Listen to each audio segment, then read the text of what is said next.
Hopefully. Hey, everybody. Welcome tonight for a special edition, again, of Survivor Foster Recaps. I'm Dave Mader, joined by Jeff Mader here on Super Mader Brothers Podcasting. And, of course, we're joined by our friend Josh Foster.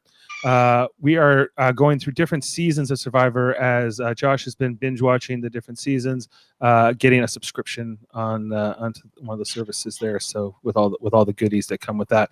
So and we're talking Survivor Cagayan tonight, which is very exciting. So hey, Jeff and Josh, how are you guys doing? Good.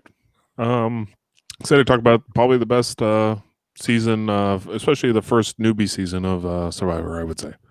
So it's excited to talk about it. There's some great characters, and I think that's why it was so good.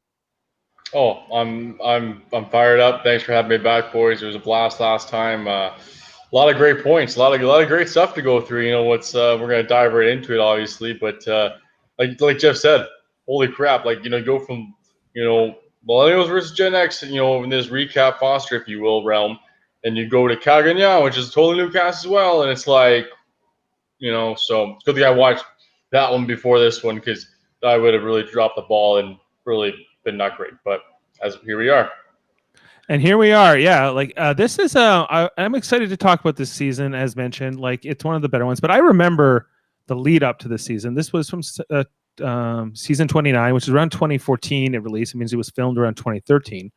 And I remember when they announced like Brains versus Brawn versus Beauty at the previous season, which I don't really remember which one it was. Whatever 28 was. I have to figure that out. But so, Cagayan was 28, and Blood versus Water 1 was 27. Okay, so Blood versus Water. So yeah, like I wasn't, which, you know, you were watching that season a little bit too, Josh, and it's maybe not the greatest one as well. Like I said, I mentioned the earlier podcast. I got 4 episodes in, and then we did the last podcast, and then I was, 2 episodes in with Cagayan. I started with Dave the one day, and I was like, you know what, I'm gonna go, and I straight through, no hesitation, didn't even think of Blood versus Water. That good, it was very impressive. Yeah, and as mentioned, and the reason I mentioned that is because this was one of the best seasons ever. I think it's one of the top 5 or 10 Survivor seasons all time. It just ended up that these 3 tribes ended up clicking really well in a unique, different way. That there was a super strong, diverse cast that really clicked and was entertaining to watch. And just the setting, how everything kind of bounced off. Like there's so many moments to go through. Absolutely. And if you don't mind, okay, let's start with the general, like you said, Dave, generalization. So 3 tribes, mm-hmm. and I know you're going to pull up the elimination thing in a bit here, but right off the bat, 3 tribes. I thought it was a good idea to start with 3. Coming from Gen X and Millennials, it was the 2 to 3, then to 1. This one was 3, and it was better because it was simpler. I thought, from going 2 to 3 to 1, and the other one was more complicated. This one, starting with 3, they eventually went to 2, and then the 1 later on, right? But the 3 tribes, the Brain, Brawn, and the Beauty, like you said, diverse. Right off the bat, you're thinking, okay, Braun's gonna crush, which they pretty much did for the most part, Mm-hmm. And then you look at the Beauty, it's like not really much expect, and then you look at the Brain, and then you're kind of like, okay, well, there's a lot of puzzles in Survivor, you think that they would do really well out here, and that kind of proved to be the opposite right off the bat, which was interesting because it wasn't what you expected right off the bat, right? I guess what this whole season was kind of a good theme about it was that it kept you on your toes. And obviously that goes to, talking about the winner, especially, Tony, right? Which another one, once again, just like last season, I knew going into this one that Tony had won. So once again, I wasn't looking at this season as who do I like, in terms of Tony. I looked at him subjectively. Well, I want to watch him and see how he made his moves throughout the season to be the sole survivor and get those votes. So. Yeah, like Tony is incredible in this season, but it's also worth noting that this cast was just really great. Jeff, which of these three tribes, the brain, brawn, beauty, was your favorite? The Brains tribe. They were a disaster. They were the most highly entertaining tribe in a long, long time in Survivor history. I mean, they had Jatia, who was crazy. They had Garrett, who was completely full of himself. You had Spencer, who was like this young, really strategic kid who was just all great at confessionals. Like a lot like We Rob found him kind of mean and kind of a little bit of a jerk, perhaps Spencer? on the. Yeah, I was over watching with Foster, and I was like, I don't know if I like Spencer, 21-year-old Foster. He was kind of mean to Woo. I would say he was very similar to Rob Cisternino when he played in Amazon. Yeah, and looking back on Rob's, it's not great sometimes because it doesn't age as well now. But like at the time, it was great. Like he's just a classic cocky 21 university student. That's all. What I mean, that was the. That's pretty much what his gimmick was, and he would roll with it the entire season. You got to remember that this is a TV show, and these people are playing up to their personalities that got them on this TV show. Okay, so and they know they have to kind of do that for the cameras. They have to kind of create drama. They're not like I know it's not the smart way to go about playing the game, but like the producers are definitely goading these people into bring out what's the most exciting or the most watchable about you. And they do that in the interviews. They do that like throughout the casting process. And they definitely want them when they finally go to film them to be their biggest self. Okay. Mm-hmm. And I would say that if you look at like like the for me, like the Braun tribe was boring. I mean it had a bit of drama with the Lindsay and Trish of it all, but the other four people are like really chill.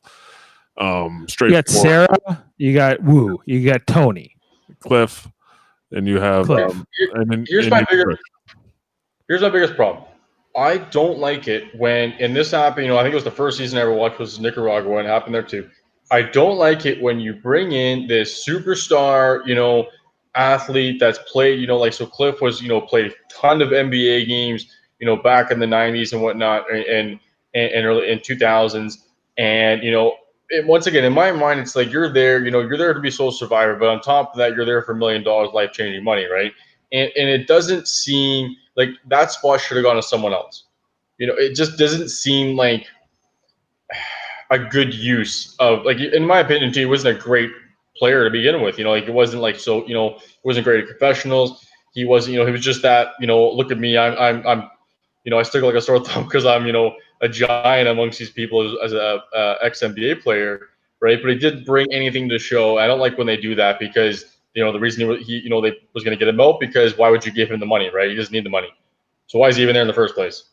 That was the issue I had with the Braun trial. He originally was trying to lie to everybody about who he was, and it was only because Woo found what kind of was a basketball fan that he figured out who he was. It's hard. It's hard, like you said, especially because he said like top 10 all-time games played. Right. It's kind of hard. Right, but he's not one of the most recognizable basketball players. Like, would you have known who he was if you were out there with him? Oh, no, absolutely fair enough, right? I know. Once he talked about, I knew who he was once he was talking about himself, right? But no, that is fair. I don't know. I don't like it, to be honest. I just don't. It could have gone to someone else, and once again, it's just like, what's the point in bringing him in, right? Obviously, except to maybe bring some new audience in, right? I don't really know what else you would really. What about David Sampson? They brought him in, and he's also doesn't need the money. He's the president of the Miami Marlins. He's like. What season was that? This season, he's on the Brains tribe. David, wow! So he was the first one voted out. I didn't realize that he was because I didn't realize because they didn't label him as such, right? So I didn't realize that he was. He did. He told everybody who he was. I didn't hear that part. Then I must have missed that because that's even more ridiculous in my opinion. Then it's right at the beginning. He tells everybody who he is, and then they make him the leader of the Brains tribe, and then he picks Garrett to go, find the idol. And that whole part, like, it's funny that I wanted to talk a little bit about David Sampson because I was literally listening to the radio yesterday, and David Sampson was on the radio, and he's on often, and every time he comes on and he's talking about the sports, and he was talking about movies and stuff. He's a big movie buff. He it just reminds me of this season because it would have been amazing if he had went further because he's a lightning rod of a person. I mean, it's sad that he went first because I would have loved to have seen more of him on this season because he's the Brains tribe. I could have done without a Taj and a Jatia and a Garrett. Like I liked David, Cass, and Spencer. I would much rather those people made it to the merge than it is like the most insane Survivor players you could ever put together on one tribe, right? And you tell them they're all the smart people, right? But they're also kind of all have very different personalities, very different. You know, like Cass, strict monotone, definitely plays the attorney type. You know, Garrett, like you said, I should have been on the beauty tribe, or I could have been on the beauty tribe. Right. You know, so full, you know, that smart, beautiful, you know, full of himself person, right? Jatia is just like you said, absolutely out there. Like, what is your deal, woman? Like, I'm a nuclear, what is it, a scientist, whatever it is. Yeah, but she was like, I was gonna help build a shelter. And then she dumps, you know what I mean? Like, it's like, what, like, unbelievable. That's not my country, though, thank God. Yeah, it was. They were just like, it was just really like, I don't think I would have wanted to live with that tribe. That's mostly what I think, because I think they would all have been fighting with each other. I think it would have been a hard environment to be in a lot of ways. I think I would have been happy on the beauty tribe. I don't think I would have been picked for the beauty tribe, but if I've been picked to like hang out with them, I think it would have been chill. Even the Braun tribe, I think I would have been. I don't know. If you were on the Braun tribe, if you were on the Braun tribe instead of Cliff, yeah, I guess, like, I don't know. Trish is either on her good side or her bad side. It seemed. I don't know if I want to live with Trish, so that's just that. I'd rather live with Trish than Lindsay. I would rather live with Trish than Jatia. Jatia is anybody that's going to pour your food out and then vote out, and then the tribe votes out Garrett anyway. I mean, that whole. So this is the best pre-merge of Survivor ever for me. It is so explosive, episode to episode to episode. It's amazing, and it's because they did the 3 tribe. Anytime you get down to 6 people, it's just like the end of the game, right? When you get down to 6 people in Survivor, the votes are amazing usually. But these 3 particular adjectives, though, they picked, right? Yes, like brains, brawn, beauty. I think it all permeated in all 3 of their minds. Absolutely for sure. Like, it was like their identity. Like, that's why it's so explosive, and like, so there's so many things and backstabs and everything else. And then Cass turns on all the other brains, right? She becomes like completely loyal to the Brawn / Beauty alliance, right? She becomes very. She almost won the game. I mean, if Wu had taken Cass at the end, I think Cass wins. And we're getting way ahead here, boys. Oh my god! Holy crap! I know we're getting ahead. We'll just finish the podcast right here and now, eh? We could spend a whole podcast just talking about the finale episode of this season because the decision that Wu made was such a boneheaded decision. I mean, it really was. But if we're gonna go back to the pre-merge, I mean, like, who else goes out in the pre-merge? Obviously, the Lindsay Trish drama. Whatever. I'll find. Let me just get the screen. It's such a bright voted to be. We'll go through it. We'll go through the pre-merge real quick. How about that? Okay.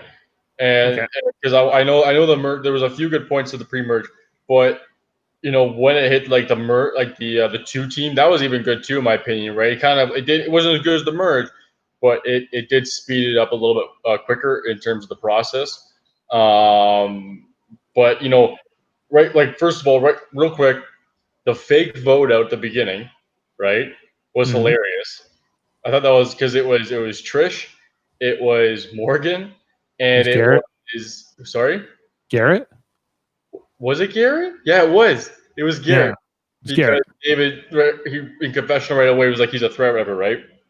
So I thought that was kind of funny, right? And then they're all kind of just like, well, you're not voted out, you're back in the game. And that was kind of, you know, But like the way I look at it is that with each tribe, except for the brains because it completely backfired, right? Each tribe kind of showed their strengths in the beginning. That was the whole premise of those three tribes for the split merge, right? And you see the Brawn dominating in camp, dominating in challenges. You see Brains backfiring and all cylinders. Like they were just like you said, it was just a catastrophe, just that disaster every single episode. And Completely. it was great to watch. To be honest, it was really fun to watch. Like Jeff said, and then there was the beauties, which to me it was like they were like every time they won and Brains did not. It was like wow, I'm impressed, right? But like I said, like it was good, at the beginning. But like I said, the split pre-merge, it's like you said, Jeff. Swanson goes out. Garrett goes out.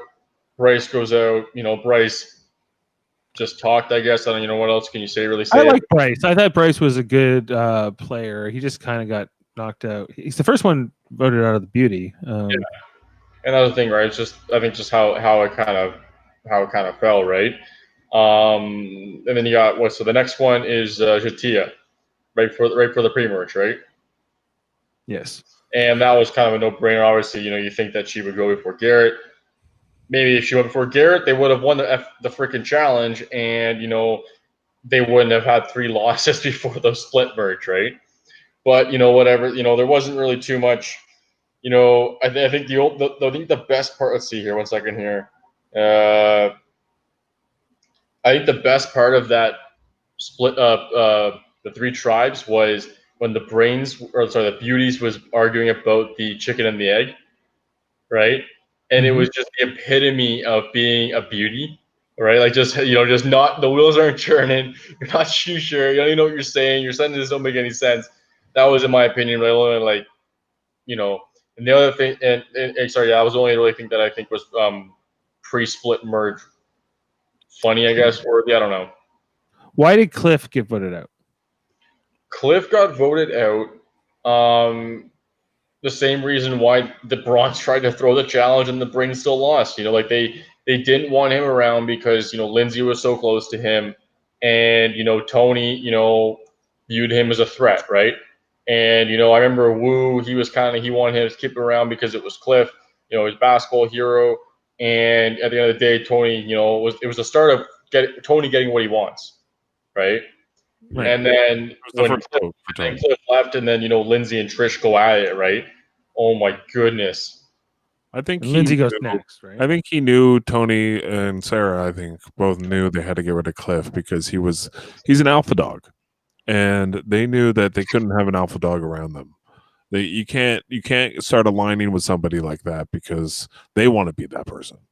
Like Boston Rob would never have allowed it. Russell Hantz would never have allowed it. They would never want somebody that needs to be a type A alpha male personality to be in their alliance because that they want to control the game. They don't want somebody else to. So they have to get rid of that person. And as nice as Cliff was, you're right. He's an ex-pro athlete. Once you get down to those shorter numbers, right? That he would kick it into another gear. Yeah, and they probably saw he's a pretty personable person. Very likable. Very likable. I mean, we didn't even talk about Bryce, but for me, like Bryce going out in this first in the beauty tribe, I think was like one of the worst because I really like him. I thought he could have been such a great character in this season, and he goes out third. He goes out first in his tribe. It just sucks for him because I find him so super entertaining. I wish they brought him back. He's just like exactly what I want in a Survivor character, and he goes out third, and we never see him again. Yeah, we did talk about him. I said I liked him too, but yeah. I mean, of all the pre-merge people, the 2 people I would want back would be David Sampson and Bryce, but I want Bryce more. But I would love to see David Sampson play again because I think he would be so ridiculous if he was back. The rest of the people that went out in the pre-merge, like, were the right people to go out for the most part.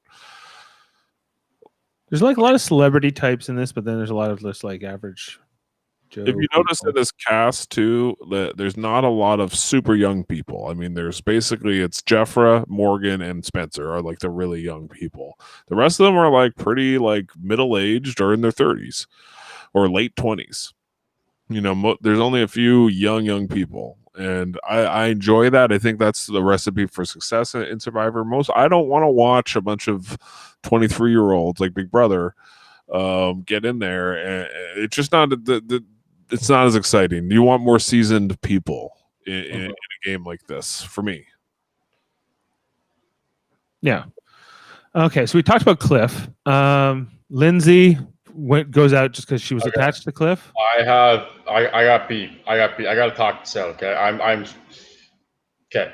One of the things that I got to go to the challenge for a second. One of the things that I love about the challenge, okay, and I'm not knocking Jeff Probst by any means. He's a great host, okay, but in the challenge, the host CJ Lavin, the way that the show is structured, it allows him to like kind of go off script a little bit, if you will, right? It's not like structured to, you know, the family ties, if you will, that Survivor may be. So he'll lay into quitters, what I'm trying to get at, right? Like he'll like, you know, say it's pathetic, you know, he'll like, you know, what the show's about, like why are you here kind of thing, right? And I get it. Like I understand, you know, how it was handled and everything, right? It really kind of bugged me that she left because of personal reasons. You know, if you left because of conditions or health or whatever it may be, that's a little bit different because you can't stand a person. That's ridiculous, in my opinion. And once again, you quit on a show that someone else could have had, right? And you basically just wait. You know what I mean? Like I just once again, I love the fact that within the challenge, you know, there's this whole thing of, you know, quitters are really frowned upon, right? And in this one, she won't be back. There's no way. She never was, right? But like I said, I have a real beef with people because you get on the show, you finally get on it, you know what you're getting into. Like, what's your problem? You know, what's the deal, right? What's the issue? It's easy for anybody that's ever quit. They probably should not have quit, but a lot of people that do quit, especially like Lindsay, what they probably think when they first get out there, I'm going to go all the way. I'm going to win this game. Like I'm going to be so good at socially politicking, and then they get into the thick of it, and then they change their mind, you know, quite quickly. Like Colton. Like Colton. Like there's a lot of quitters. A lot of people have quit because of weather too. Those are the biggest. That's more egregious to me is if you quit because of weather. I can kind of understand if you could quit, you know, because of personal reasons, because maybe you the way you're feeling, anxiety or whatever. If you feel like Lindsay did, where she was going to go out anyway, her whole tribe was turning on her. Trish hated her guts. It was like this very volatile situation that was going on, and I can understand like why she quit. I don't condone it, but like I support that more than like Nakia and Purple Kelly quitting in Nicaragua. I mean, they literally quit because they were cold. So, and they were in the final 6 or something. Like it was ridiculous, you know. Like so like that type of stuff bothers me more. Like what, but like when that Julie quit or whatever in San Juan del Sur, that one bothered me too. Well, he hasn't seen San Juan del Sur yet. So well, she's gonna quit. You know, it's all relevant. It's all relevant. Anyway, but anyways, though, yeah, like I said my piece. You know, I just at bottom line, don't quit. Especially, you know, you're on a show that so many people try to get on. The opportunity is there. You know, make sure you're doing it. You know, make sure you're in it for the long haul. You know, not just because your alliance falls or, you know, I understand you're saying, you know, Jeff, but get through the night at least. You know, you couldn't even, you know, like Tribal Council happened and blew up and then she left. You know, it's like that would be better. You could have tried. You know, but it's fair enough. You're not going to get an argument for me on it. I don't think anybody should quit. But at the same time, like some people, I don't know how she was feeling. You know, I don't know how. You know, like I wasn't in her head, and I was. You know, where you see it too, right? That's the other issue too. Yeah, and we only see like, you know, what the show wants to show us, right? Maybe something really nasty was said, or something really struck a nerve that brought up a lot of past stuff for her that really bothered her or something. You know, like I don't know, like all I know is what the show showed me, and I can be upset with it, but I'm also kind of like at peace with it. It was her decision. It has nothing to do with me. Like it's her decision to make. I'm sure she took a lot of backlash for quitting, because anybody who quits, I'm sure gets a lot of crap, especially like in the next vote when Alexis went home. A lot of people were heartbroken for her, because like anytime somebody goes out right, like after somebody quits and then right before the merge, that's like the worst spot to go out. I mean, like there's really not a worse spot to go out than that. Look, I would have been fine if she stuck around. You know, I would have been fine with that. Second member of the beauty tribe to go out after Bryce. That's right. I wish it was more good. Actually, they were all the girls were good, of course, but. And then we went to jury after that. Yeah, and then it goes to jury, and then that's when the game really kicked into like 10th degree, fourth gear here. That's when for me the show is just all around. First vote out to last vote out was really good, but when we get to the merge, it's probably the greatest merge episode ever. I mean, everything absolutely. And even I said, like, because obviously my little notes over here, right? The merge made me realize how slow, in a sense, the game had been up to that point, because that first episode with the merge, like you're just about to say, Jeff. Oh my goodness! What an episode! What a tribal council! Like, you're coming in, and then the whole thing with Sarah. And she's trying to figure out, okay, like I have control here, but she kind of loses it. And then you kind of see, and this is the first time Cass kind of comes in, right? And she kind of slithering way in, right? And then this is her first, move, if you will. But I couldn't believe the tribal council. Unbelievable. Like, Tony spoken. Exactly. Tony willingly plays his idol for someone else. Makes huge, because at that point he hadn't backstab anybody, right? No one, so that was a huge trust builder. And then LJ plays it for him, and they don't even matter, right? But that was significant, right? And then Sarah doesn't flip, but Cass flips. And then what was it? Spencer's comment, whatever it was, he was like that really snarky, like the Zero win or whatever.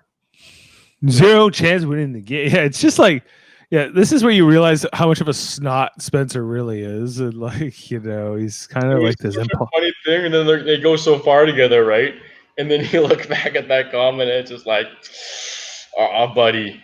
It worked out for them, because then they became adversaries for a long time, but then they eventually came back together, I guess. But where they were, it was really weird, that dynamic, because they were like on the same tribe, throughout until the merge, and then she, flips whatever, right? But I mean, really, what happened here, in a lot of ways, is the beauty tribe got decimated 4 in a row here. Yeah, if you look at who Tony voted with in this vote, are all the people he systematically dismantles in the next like three to four votes. He votes with LJ in this vote. He votes with Morgan. He votes with LJ. He votes with Jeremiah, and he votes with Jeffra. Those are the next 4 votes. He votes with them, and they go, and they all go after, because he then swaps to go with Wu, Trish, and then he uses the Tasha, Cass, and Spencer as like this like buffer, and he keeps using them to vote out his own allies, and that's what he did, and that's why he was so amazing, because we're like, this is crazy, like this doesn't really happen, like usually when somebody flips like this, they're the next to go, so. Oh. What was the craziest thing for me was the way that he kept planting those seeds, kept getting the reason to get that person out, right? So like in the beginning, it was I think Morgan. It was just because Cliff was just because he was grouping together with people, right? And then it was to trick LJ. It was to Wu has an idol. What do you think of that? Oh, maybe Wu's brilliant. Right, because it was in his mind, which in a sense was kind of true, is justified he could backstab LJ, right? And it was kind of funny in the final trial, we'll talk about later, how LJ thought was, that little converse back and forth between them, right? But to go from LJ, betray Jeffra, yeah, trust Jeffra to get Jeremiah, right? And then so Jeffridge votes with him back, and then to go after her on the next vote was absolutely was hilarious. Yeah, and it was like he constantly did that thing like, oh, he would never do that. Why would that would be stupid? And then he would do it, Right. Yeah, and that's why he says Tony. that's what Tony did. That's how Tony played because he knew he could convince certain people to not portray him. He knew he could convince. Tony's up all the time. He's running. He knew he could convince Trish and Wu pretty much of anything. I asked, hey guys, what is your energy level? Everybody said 0, 0, 2. They asked me what's mine. I said, about a 7, but I'm like a 15 right now, So I should have dialed it down back to 2 because I don't want them to think that I'm real energized, but I just can't help it. I mean, they can see it. They can see I love Tony. Tony. Oh, just on a whole another level. Just talking a mile a minute. His mind is racing. And actually, I watched a little bit of the after show, just a little bit because the cast was that good, right? And he said in the after show, because I know you had talked about an interview about his sleep, whatever, Dave, right? So in the after show, he said he slept like 6 hours a week or something like that. Yeah. Like, what's wrong with you? And I'm like, so all I'm thinking is like, what you're lying there, staring up at palm trees or tarp, however many hours, just laying there still in the dark and just thinking about whatever. That's what he does. That's Tony. So funny. I'd like to go through some of Tony's bio. Okay, so when they ask him, like, okay, do you consider yourself a brain, a beauty, or a brawn? He goes, sounds like a trick question. Like, well, let's see. I'm a beautiful person that has a sharp brain and a strong muscles. Based on appearance, I would consider myself a brawn. For the purpose of survival, though, I would consider myself brains. Maybe I wasn't the smartest in school, but I don't tell them I'm a police officer. Like they'll think I'm very tactical, and like they might know, like this guy is very aware. I want to fool them. I'm gonna fool them, man. I'm maybe the smartest guy out here, but I don't want them to know that. I feel like a succubus. I'm sucking the energy out of them, and I'm getting stronger. I love it. A succubus. Stronger. Oh my god, he laughs at his jokes all the time. It's so funny. And like it's all him, bro. Like he's in his own world. He's the only one that gets his jokes, and it's just we're along for the ride, Like no one's really with him, Everyone's kind of like strung along, but we're all enjoying it. I don't know. To live with him, I think would be hard because if he's like this, like the more tired they get, the more energized I get. I think he would just be like entertaining, and I think that's why he's won twice because he's just so fun. He's just a fun guy. You don't want to vote him out. He's too much fun. The camp would be a lot more depressing with him out, without him in it. He's probably getting firewood all the time because he only sleeps 6 hours a week, Jeff. Yeah, yeah. He only sleeps like for an hour a day. That's not even an hour a day. That's a whole day. He doesn't even sleep at all. Yeah, I think he just takes a power nap like once a day for like an hour, and so I think he gets 7 hours. I think he was exaggerating. I think he gets 7. 7 a week. Whoa. Okay, hold on. I was way off. Oh my goodness! He's tending that fire and getting that firewood and getting those votes while he's at it. He's working the long game. I love Tony. Tony's one of my favorite players. Like I have so from that. I know they're not from this season, but I just. Maybe he's not joking. Maybe he really believes that he is the structural engineer. That's Tyson on Tony. Like that's just Tony. Just everyone's like we think he's kidding, and then at the last second he's not kidding, right? Like he's serious. He's always serious, but we always think he's just like a character, but he's really for real. Like everything he's kind of doing, and that's why I think he's so methodical, and I think. To play with him, you have to be like have a certain endurance. Like I think to play with Tony and be in alliance with Tony, like and Sarah, I think is an example. She was with Tony for a while, right? But why did she get voted out? Does he turn on her? No, they're not. They're on opposite sides of the votes here. Yeah, because Sarah. Because here's the thing. So Sarah, when they did the split merge, Sarah was the only brawn to go to the tribe with 3 brain and 3 beauty. Yeah. Right. So she survived that, went over, didn't feel like one of the brawn, when it was 6-6 or whatever it was, and she was the swing vote, and then ended up being Cass who flipped. But she kind of, I guess, like the power or whatever went to her head, and Tony was just like, "You're not being straight with me." She wants to play both sides. She wants to but she was really vocal about trying to figure out which side she was going to choose. Right? It wasn't, that's kind of like everyone was just like, because like I said, Cass flipped because I remember Cass and her were getting at it, but back and forth, back and forth. Cass was pressuring her into committing to the alliance, whatever. And Sarah's like, "No, I can do whatever I want." And then Cass eventually was like a couple episodes later, "I'm a free agent now." Nice job there, Cass. But that's why she got eliminated, because she kind of got pushed and she kind of was vocal. But when it got the other, so we're talking about Tony. We're talking about Tony though, and the other one I was talking about was Wu, because one of the best scenes, because there's so many great scenes with Wu, right, on top of Tony's character, right. But one of the best scenes and ever seen in Survivor, any show, was when Spencer got the clue and he was looking for the idol, and Wu was kind of stealthing around, right, and he's like, "My ninja skills," like, going through the rocks and stuff, right? Yes. doing all the tricks, right? Basically commentating on what he's doing. And then when he gets the clue and he's running through the jungle, Spencer's running after him, and then everyone finds out, and then everyone's looking for an idol at the same time in the same area. I thought that was the funniest thing ever, because everyone's running after each other, trying to keep, okay, who's watching who, and I've never seen anything like it, and I was laughing the whole time because I thought it was the funniest thing, and it was just, it was just so random. I thought it was awesome. Oh, for sure. Like this cast just had chemistry together, for sure. I think that they just everyone was different after them. Everyone had very different personalities that were post merge, and that's what really shined the second half of the season. As it was, I felt like as the votes went on, I was like, good. They're kind of getting rid of the players who are weaker strategically, in my opinion, and we're getting down to like the best players, and also the best personalities, I think, on Confessional as well. Yeah. With the exception of Sarah, who went up first. Sarah shouldn't have gone. Yeah, it's unfortunate that Sarah went out so early in this jury. It would have been preferable if she had stayed around till the final 5 or something like that. It would have been great. But like you're right. Like the Morgans, the Jeremiahs, the Jeffras, and the LJs. Those players weren't bringing a lot to the TV show.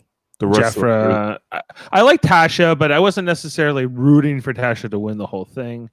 But she won like 4 immunities in a row. It's hard not to root for her through that.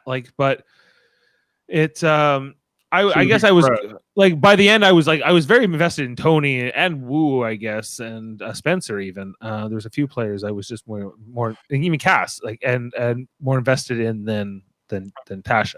At the time, I was very excited about Tony and Cass and Spencer. Those were my favorite players, and they all went really far in the game. And I especially loved Cass. We haven't really talked about Chaos Cass, guys, but like, what a TV character. I mean, especially in this season, she was amazing. Like, she was exactly what you want out of Survivor. Somebody will turn on a dime that doesn't have really any emotions.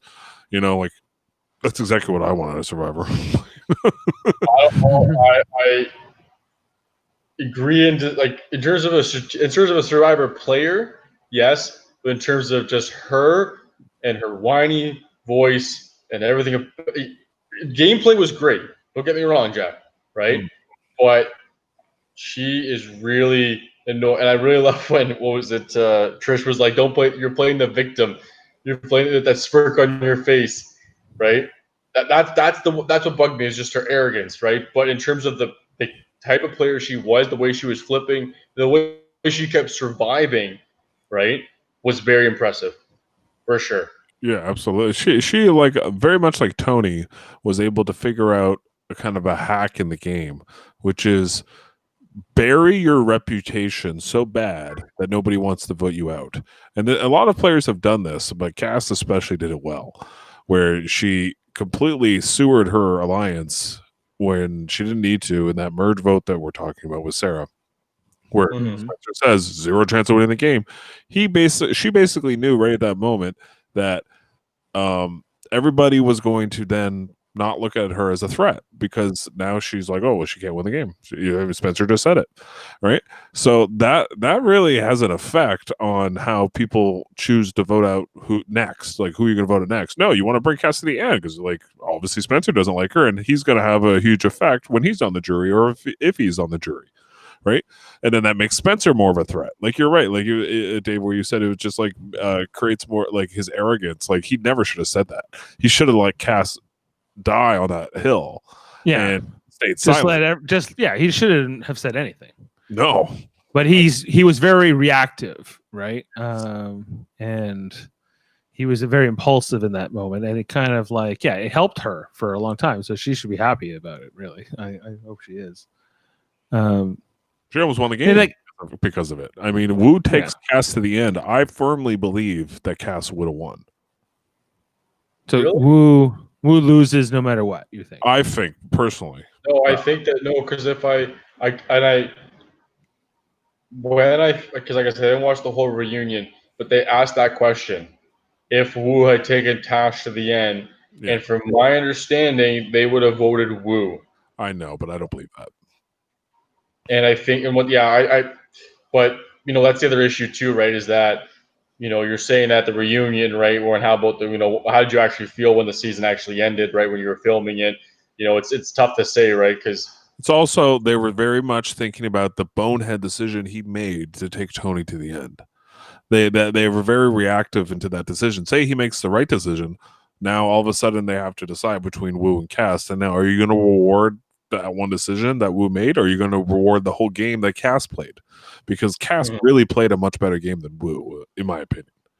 Yeah, it's probably Cass who wins there. So Wu probably loses no matter what. But let's say it's not Wu who wins the immunity. Let's say it's Cass and Tony in the final. Right. Who wins? Tony. Yeah, absolutely. But I think that was because more people didn't like Cass.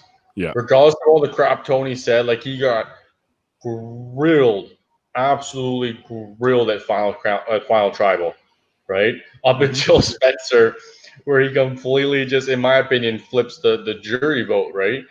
But when he called him a dog, when he called Wu a dog. Yeah. Oh yeah. He started like that was just brilliant. Like the way that he structured that whole thing, because I've heard of other players in past survivors or other survivors that in the jury they'll make some grand case for one of the 2 or 3 contestants and be like, vote for this person, don't to the entire jury. It's not often, but I've heard it's happened before. I heard there was one for Boston Rob one season. I don't know if that was Redemption Island or whatever it was. But I've heard it before, and I think that it takes a huge effect. Yeah. Well, yeah. A real key vote in this season was also, like you alluded to it, Josh, was the Jeffra vote, because that was the vote where you had Tony and Wu voting with Spencer and Tasha. So like that so he really, they voted out Jeremiah the vote before, right, where that was basically like taking away another number away from Spencer and Tasha, because they kind of convinced Jeremiah to be on their side. So he he kept doing this. Tony kept like flipping the alliance. Like, he's like, I'll vote with you, and then I'll vote with you, I'll vote with you, like I'll vote with you, right? And they never just all teamed up and voted him out. They never happened, right? Which was a great strategy, and that's why Tony deserved to win, because he was masterfully going back and forth between, which is really, really hard to do. I mean, the people don't really understand how hard that is, because Dave's right. They could all easily just said, let's just get rid of Tony, but then they couldn't. They couldn't at a certain point, because then he found that Tyler Perry idol. And then once he found that Tyler Perry idol, he was able to do that, which also a lot of people think, I think if Cass had gotten to the end with Tony, Dave, Cass would have had a great argument to say he had an unfair advantage in this season. And he did. Yeah. So the thing is, like, Tony, Wu taking Tony to the end, that's why it was such a boneheaded decision, in my opinion, because Tony had this like hack to the end of the game. And then the one chance where one person could get rid of him, and he didn't. So then, Josh, I know you already know he wins Winners at War. Jeff already. So I'm going to just ask Jeff: do you think that his win in this season is better or worse than his second win? His second win's more impressive, I would say. This in this season, I think he had that unfair advantage of the Tyler Perry idol. He had no immunities in Winners at War, right? So he had 3 wins. He didn't have any immunity wins in this season. No, nothing. No. He had never won an immunity challenge until Winners at War. He didn't even, he didn't win one obviously in Game Changers, but like at the same time, Tony, like I originally would have probably said the opposite, Dave, where I would have said that this season was more impressive had the Tyler Perry idol not been in existence. The fact you call it Tyler Perry idol because that's Tyler Perry. It was Tyler Perry's idea. Yeah, it was his sponsored idol, special item or special idol thing that They wanted to bring back the idol from when Yule won, when they first introduced the immunity idol in Cook Islands. Why? I don't know why, because Tyler Perry thought it was cool, and Jeff Probst is an idiot, and he listens to people. He listens to celebrities. Come on in, guys! Come on in, guys! Tell me what I should do. Yeah, exactly. So I mean, and he kept saying about the Tyler Perry idol that, oh well, if Spencer had gotten the Tyler Perry idol, everybody would have loved it. Which he's not wrong, but doesn't mean like you should do it.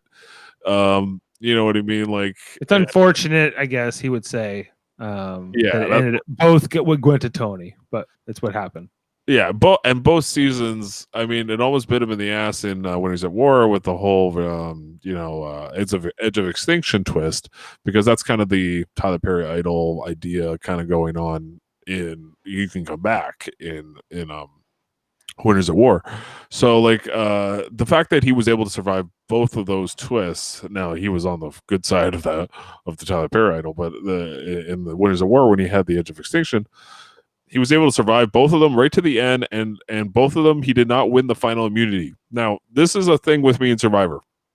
If you do not win the final immunity and you get taken to the end and you win, then you really, really, really played well. Yes, I agree.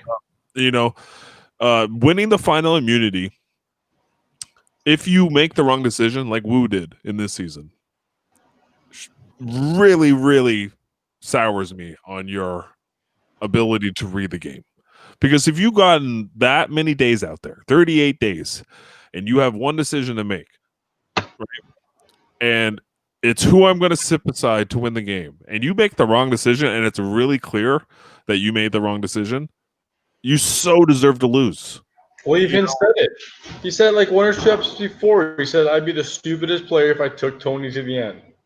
Yeah, he knew. He knew. But Tony got his head. Tony, whatever he did on that beach when they're sitting down there, and whatever he was able to say to him. Do you remember what he said? I don't. It was something that Cass was going to win or something like that. Like, would you might have been right? No. So basically, what Tony? It was brilliant. It actually was brilliant. Because once again, Tony's biggest argument for most of the jury members, remember, was respect. Well, no, I did. No. For Tony, right? Was I? It's not what you think it was, right? Like I made these decisions because I was justified, like to get Jeffrey out or LJ out, or whatever, right?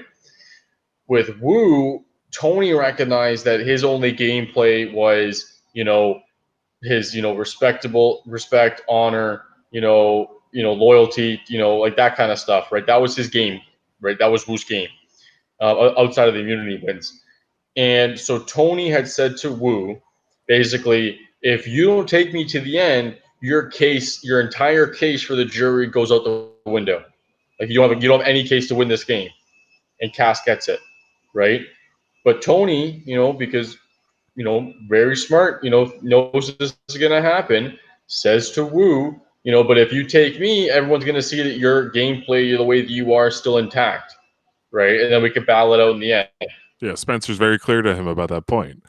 And I would just like to rewatch this because this might be my favorite thing in this season. And I mentioned it earlier, but it was Spencer's jury speech. So let's watch it real quick.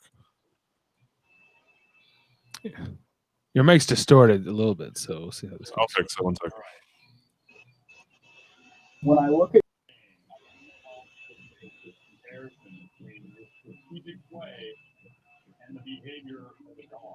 No, we can't hear it.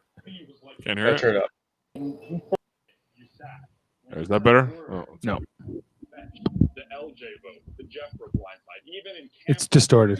pocket 24/7. When it came down to you having an opportunity to take one of the history to the end, It's good. did what a good dog would do and stayed loyal to your owner. And is there anything you can say to me to convince me that this analogy doesn't make sense?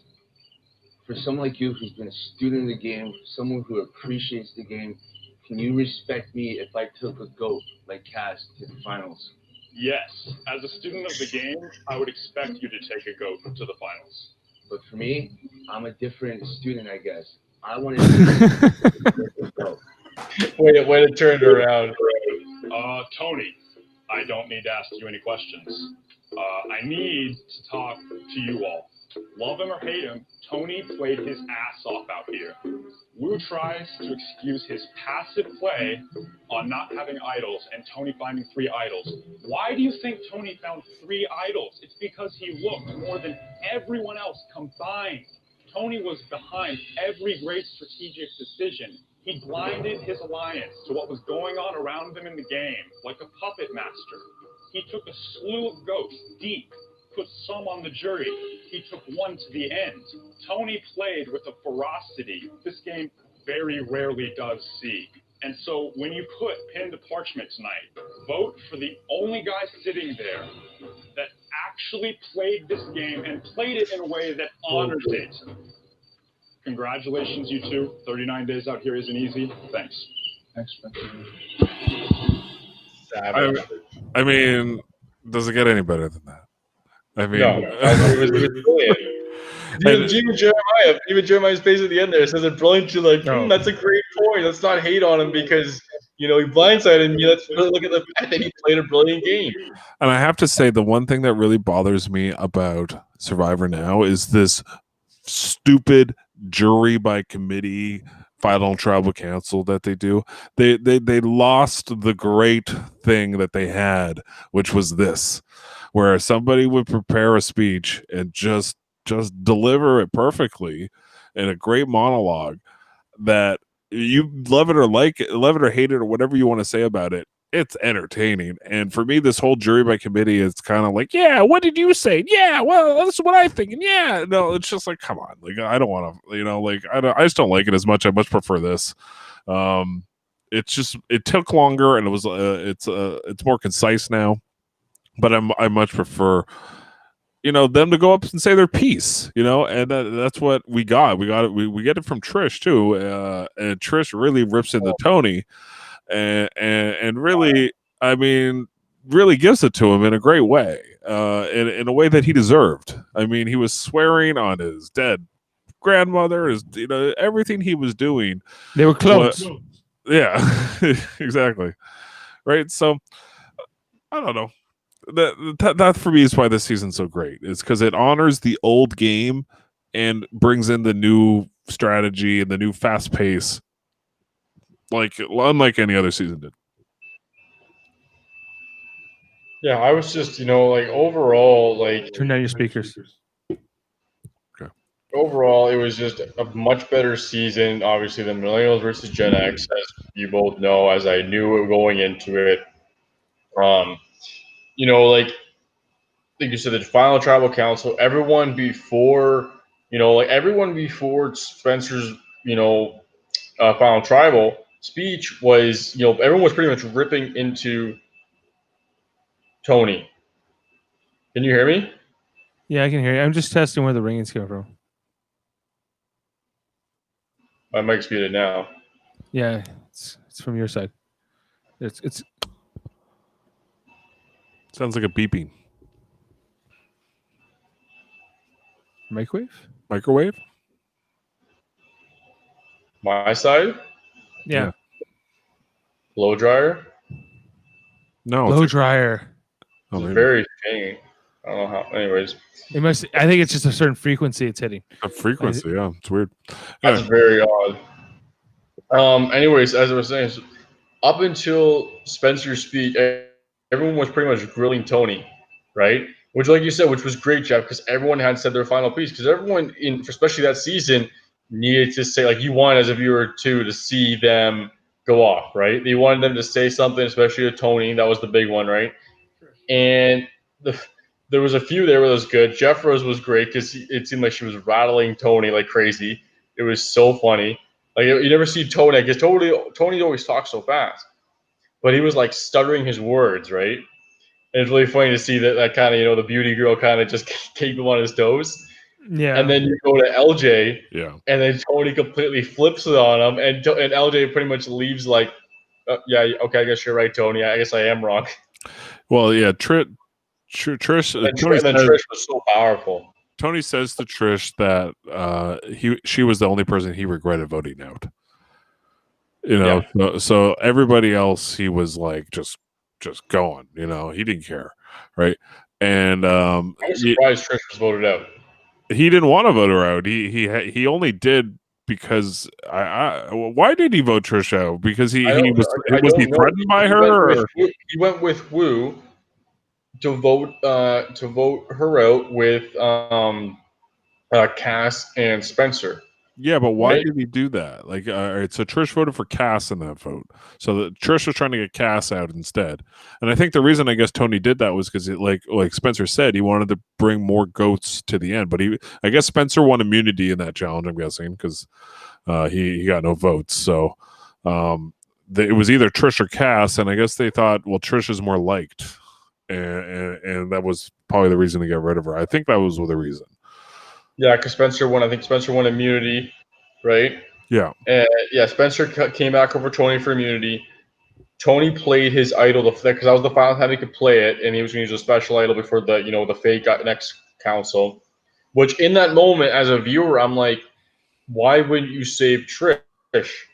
Right? Like, why would you save your ally, another vote with you moving forward for get to the final three, and then realizing that he was going to use the special idol, fake, to get himself to the final three.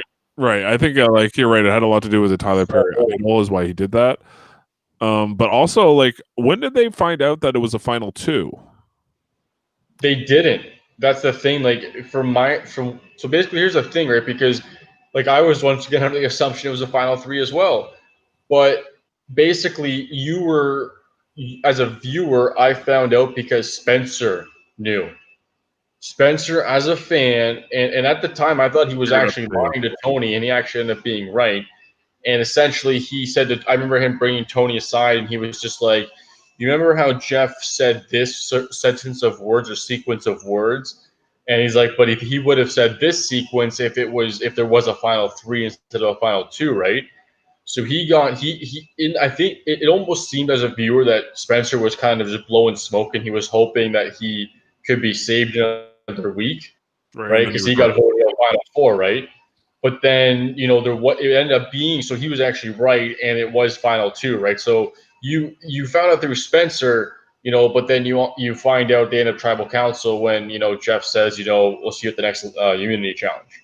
They haven't done a final two since this season, and I much prefer the final two. Me the too. Final two is what Survivor should be. I hate the final three because every time you do a final three, you end up getting the third person. There's always the third person who gets no votes. There's a third party candidate. People are like, no, I only vote one or two, or it's a unanimous, right?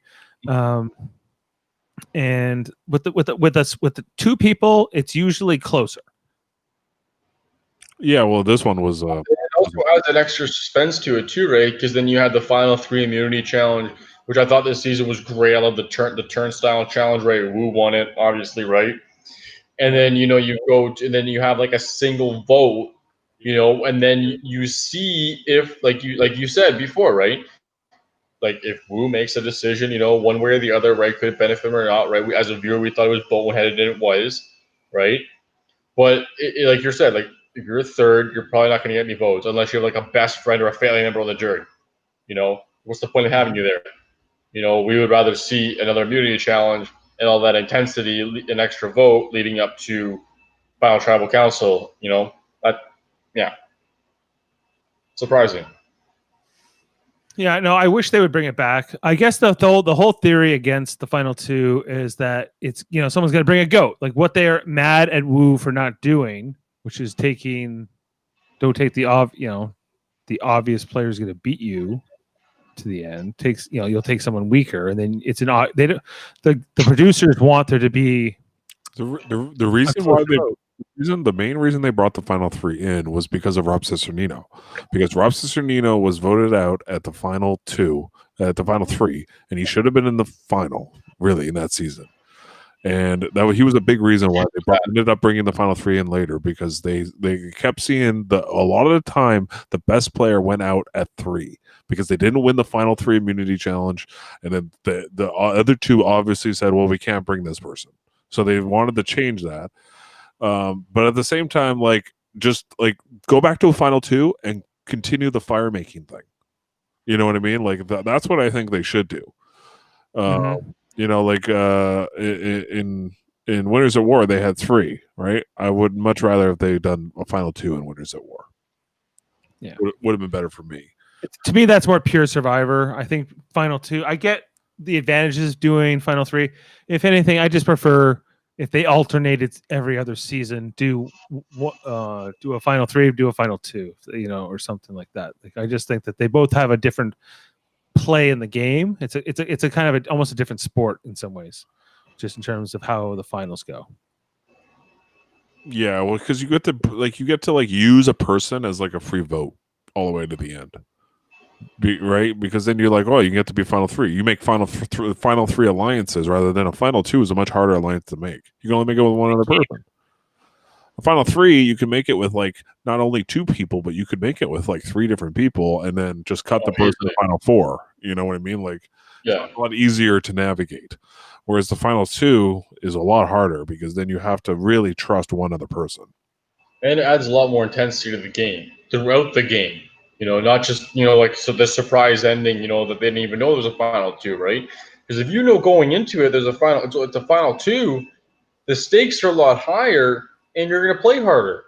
Your odds of getting to that final 2, like you said, Jeff, are so much slimmer because you need that other person that you need to be so tight with and be able to make it to the end and get through all the stuff together, right, and survive.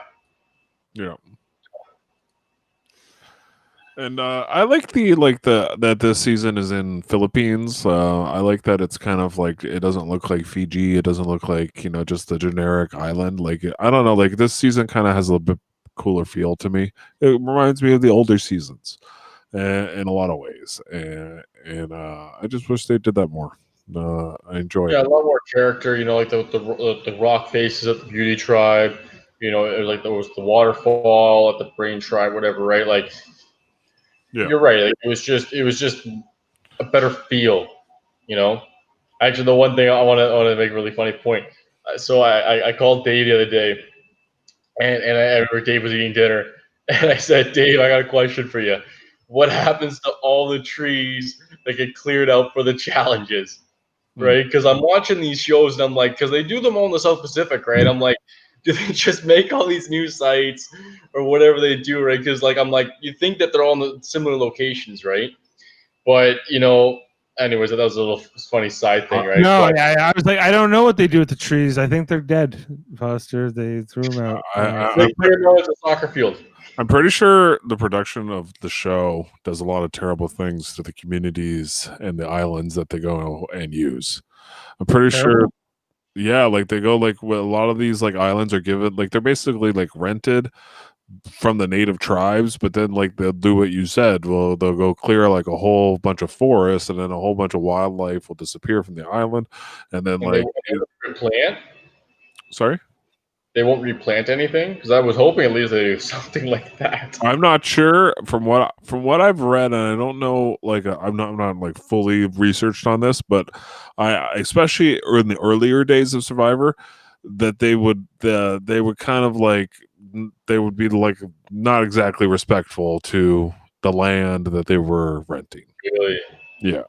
So I'm guessing they got better at it, or I'm guessing they worked out a better deal with like Fiji. That's why they're constantly like going back to Fiji now, because I think that it's just like, I guess the government allows them to do what they need to do. Because I think a lot of different governments of different countries had a lot of problems with the way Survivor and the production would treat their land, from what I understand.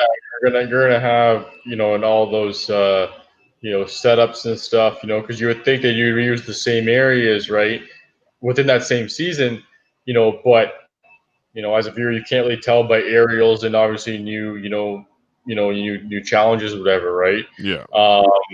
But like it was a great season though, like in terms of like, you know, the environment, the challenges overall I thought were fairly good. I found there were a lot of what's the term I'm looking for? There were a lot of like park challenges or whatever you want to call them, right? Where there's like, you know, you have to do the physical, and there was always a puzzle there was a puzzle at the end, right? Or there was like stages. Sorry, there was like 2 or 3 stages to that challenge, you know. And there was all this back and forth, you know, come from behind wins, you know, post merge, you know, like some of those, like because like I said, well, Tasha won the 4 times in a row, shockingly.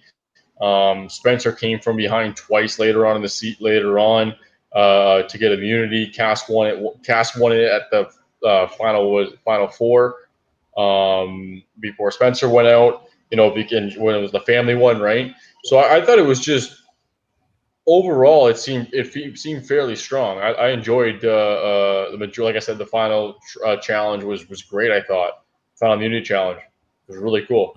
I thought it was great. I think it would be cooler if they were blindfolded. That'd been hilarious. But it was pretty cool regardless, though. Right. Yeah. So just going back to the point I was making earlier, there are a bunch of different seasons that where they went into certain places like the Cook Islands and they damaged like the reef. They went into different like Karamoan and Palau had different issues, but then there was different countries. Like a lot of people said San Juan del Sur, when they were there, they created a lot of jobs, stimulated the economy. But then on other places they went in and didn't really clean up after themselves, like in the Cook Islands, like when they did the whole challenge where Yule goes and finds the idol on this island.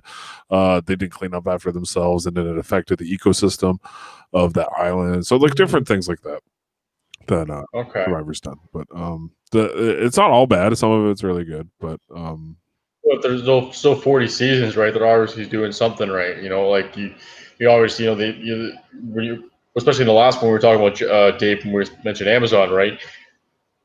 Time, like the show has evolved so much over time, right? And you know, at the end of the day, right, you know, that's why they're kind of, you know, always in Fiji, always on the beach. Now they're at that comfort of continuing, you know, and there's the gimmicks every once, you know, every season to try to, you know, spruce things up, right? But at the end of the day, I just want to see, my main thing is the cast, right? I want to see a great cast, and that's what this season offered, right? Was a phenomenal cast, you know, pretty much top to bottom was everyone was solid with their own, you know, Beauty Tribe was pretty bland, but you know, other than that, you know, everyone was pretty solid. Mm-hmm. Yeah, I know this is a great one. I my only caution, Foster, is that it might be all downhill from here if it's maybe one of the best seasons. So here we go. I don't know about that because the one up. So I'm a little soured on Blood and Water, to be honest. Blood versus Water. You know, seeing Colton for a first one, yeah. Seeing Colton quit for the second time really drained my energy. Yeah, Colton's not great. It just bummed me out. I don't know. It just bugged the crap out of me. So I asked Jeff, gave me some seasons. What do you think? Because Dave's given me the last 2 seasons. So I'm in the midst of watching season 6 now, or 6 or 7, right? 7, I believe. Jeff? 7. Pearl Islands. First season with Rupert. Johnny Fairfax. First season with Sandra. And once again, seeing 6 Amazon, the half episode with Dave, and then 1 episode later, whatever, 2 episodes later, blowing my mind because it's such a different concept, such an earlier season, such, you know, their first time when they don't, you know, but we'll get into all that stuff later on. Rupert, I'm Rupert. I catch fish for the tribe. You voted me out. You voted me out. I could use a slingshot really well. Yeah. Why did you see me with a fishing spear? Johnny Fairplay. Ah! Let's build a shelter in the sand. I'm a pirate. We're excited to talk about Rupert and his pillaging is infamous. Yes. Yeah. No. And that's the year after, because you know how we tried to watch the Amazon, Josh, and it was not so good. Such a difference. Difference. That's the next season. It's just the problems that they had. They watched the tape and they went, "Oh God, we gotta fix. Let's not do that again." Yeah, let's not do that. And I think a lot of it had to do with casting, but like at the same time, I think they figured out what they wanted out of their characters. They wanted more nefarious characters. I think they also know what they need out of their environment too now. Yeah. I think in the early seasons, especially the first 10, 15 seasons, it was all about watch these people survive in the elements and they're starving and let's watch this and they'll eat bugs and it'll be like whatever. They don't do any of that anymore. Now it's like whatever. We know they're in the jungle, they're in the beach, they're whatever. They're doing but I wish they would do a season, maybe just once, where they concentrated more on the survival aspect. And just did a whole season with like survival experts and just to see what it would That's not what this show is anymore, though. I know that, but they could make that a theme. They could definitely make it a theme and make like the conditions a lot harder, and it would be I don't know, I would find it fascinating and that's only because I'm like into the show alone, and they do a lot of survival stuff, and it definitely would be cool if they merged that original concept. They probably never will, but I think it's too risky at this point because you notice as the seasons have gone on, the characters, it's not as easy to break them. You know what I mean? Like the production has really realized, they need certain things, like we're not going to freaking hand them, a toaster and bread, but like, that they're getting there, it's not easy, but you're right. It's not what it used to be. And where's that fine line, right? I think they're flirting more towards comfort, not Big Brother comfort, but you like you said, Jeff, because you once again, it's called Survivor. You want to see them, a little more with the elements. You want to see that, obviously you want to see people like starving and like hurting and stuff, right? But that's a lot of what the show's about. It's in the title, right? So you're right. It would be nice to add a little bit more element of danger, I guess, or desperation. True. Okay, we're coming up to an hour and something, so I think we have to wrap up for tonight on this second edition of the Foster recaps on Survivor. Well, it sounds like we're going to be doing season 7 next, so I'm looking forward to that chat and revisiting all those characters because that was a great season. It's I'm a couple episodes in, and like I said, because when I first started, right, it was like I got the glimpses, like I said, of Heroes vs. Villains. So I saw this Sandra and Rupert, and that this is their season, right? Their first season, and a bunch of other great characters. And it's gonna be exciting talk. I'm looking forward to it. Yeah, no, it's gonna be good. Yep, for sure. Any final thoughts? I don't know. I guess. Well, are you guys gonna watch Big Brother? I guess I hear there's a new one coming out. Oh well, God. If the new cast got released today, and did it? Yeah. Do we need? Yeah. Guess who's back, Dave? Oh my God, Nicole's back. Like, we don't need her back again. Yeah, that makes me sad. Yeah. Do you know who also is back? Let's go. That girl, the girl Casey, I think her name was. Casey's back. It's going to be the most annoying season of Big Brother of all time. Casey's back, the winner of the other season. Yeah, Casey's back. Josh is it all winner season. He was just actually on the challenge. Yeah, Josh Martinez. She came second on the challenge season. Actually, it must be all winners, right? No, it's not all winners. Janelle's back. There's a bunch of different. Here, I'll bring it up. Because all winners would be exciting, kind of. It's not all. Then I can tolerate Nicole. No, Nicole won, right? Yeah, she won. Nicole won. Yeah, unfortunately. Okay, here we go. So we got. Okay. Oh. Odd. Oh no, this is old. This isn't it.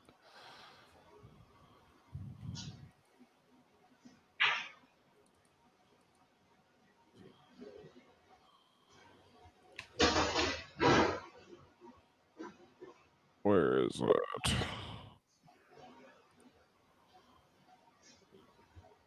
How many cast members? From what I saw, it was small. Well, I guess that's kind of true, though. You have to, under circumstances. It hasn't been officially announced. Oh, okay. But from the people that there were people that they already like basically it's been leaked. Right. But I saw Nicole's coming back. I saw contestants arrive in LA. Here we go. Oh yeah, so that guy, what's his name? Who's the guy with like the surfer hair? Tyler. Tyler's going to be back. Janelle's going to be back. Ian Terry's coming back. Hayden Moss is going to be back. Bailey. This is like my worst nightmare, Jeff. These are like all the players I hate. The most. Paulie Calafiore is going to come back.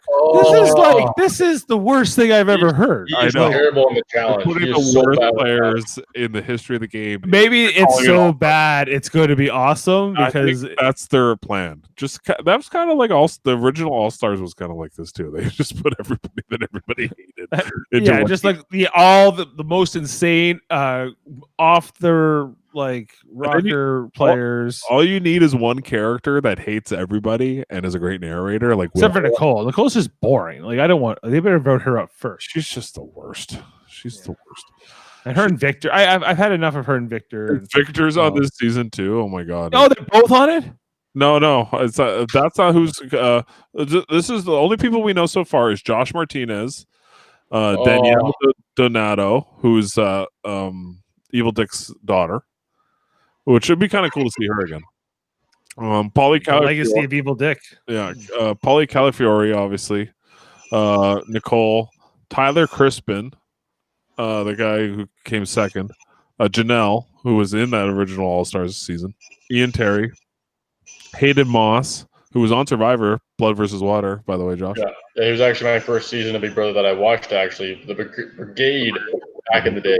Yep.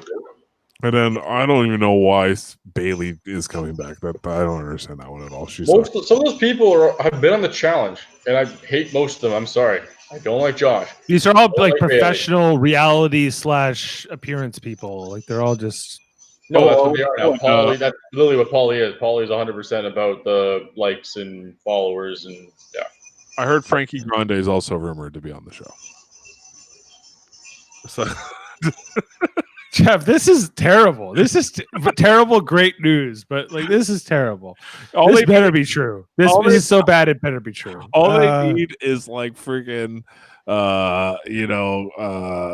Dan Geasley come back, and then all they need is a one person to come back and or Derek to come back and narrate how awful these people are, and it would be amazing. Well, if it comes back, I think we should try to do a once a week on that or something, just to check in on what we thought of Big Brother. We don't need to follow it. I may, if you guys will have me, I may even watch it too because there's nothing really else going on. Yeah, I can't do 3 podcasts a week on it or whatever, but I really think that like they should bring back Zach Rance.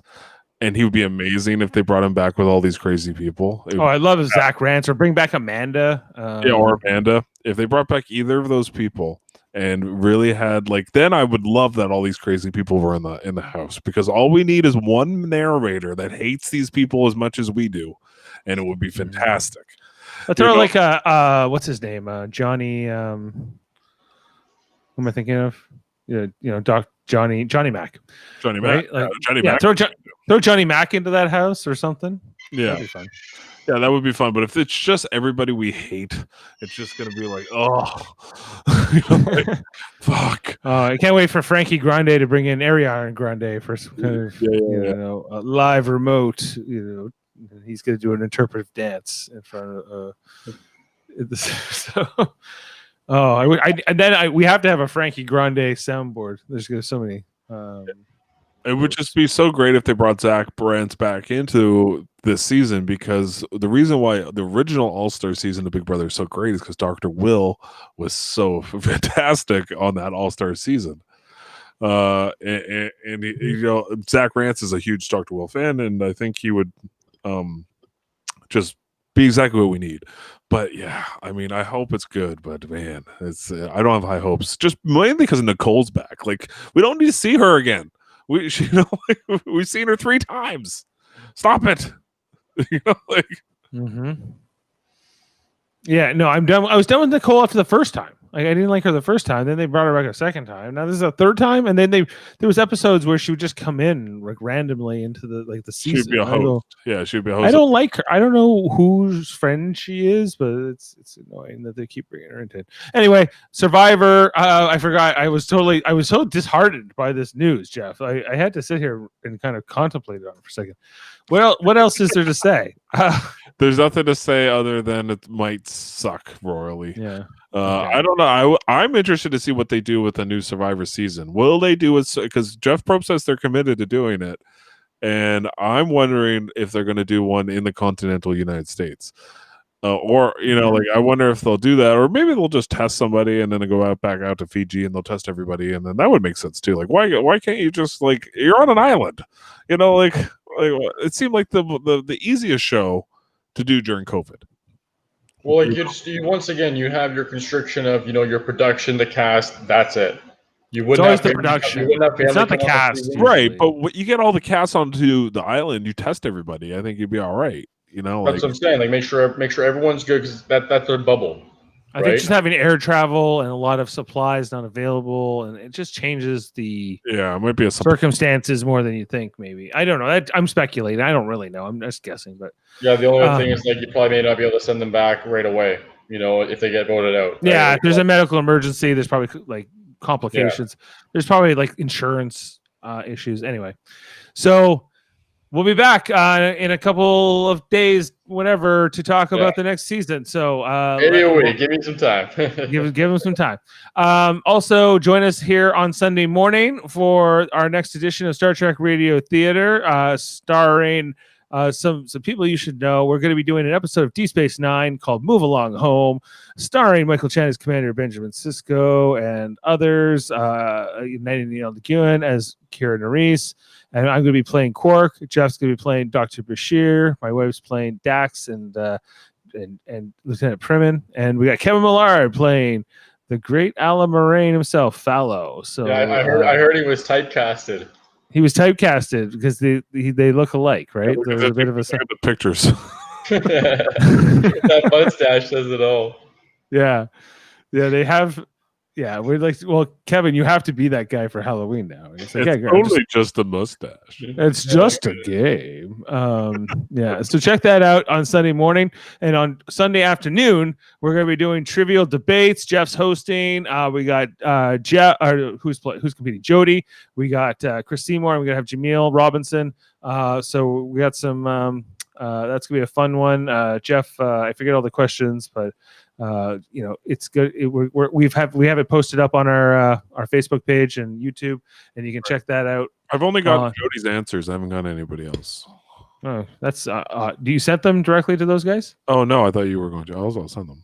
Okay, that's why they haven't. I didn't know who the third person was, and Jody is. Oh, Jody is, and Jody was the third person. All right, so it's Jody, Jameel, and who?